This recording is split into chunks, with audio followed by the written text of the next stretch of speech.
राजकीय, सामाजिक, गुन्हेगारी क्षेत्रातील बातम्या पाहण्यासाठी आत्ताच पोलीस टाइम्स 18 न्यूज चॅनलला सबस्क्राइब करा। ट्रॅक्टर चोरी करणाऱ्या गुन्हेगाराला संजय नगर पोलिसांनी केली अटक।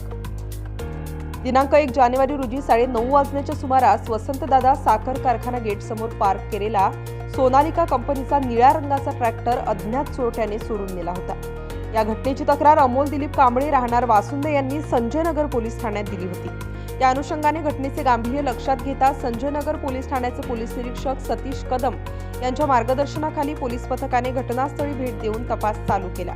सदर गुन्ह्यातील वाहनाचा व आरोपींचा शोध घेत असताना गुप्त बातमीदाराकडून माहिती मिळाली की अहिल्यानगर चौक ते मिरजकडे जाणाऱ्या रोडवर असलेल्या वृंदावन हॉटेलच्या बाजूला रोडच्या कडेला एक व्यक्ती ट्रॅक्टर घेऊन उभा आहे।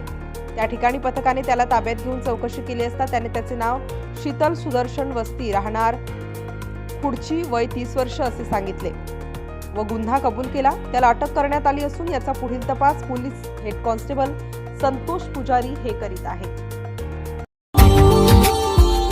Subscribe now and press the bell icon. Never miss an update.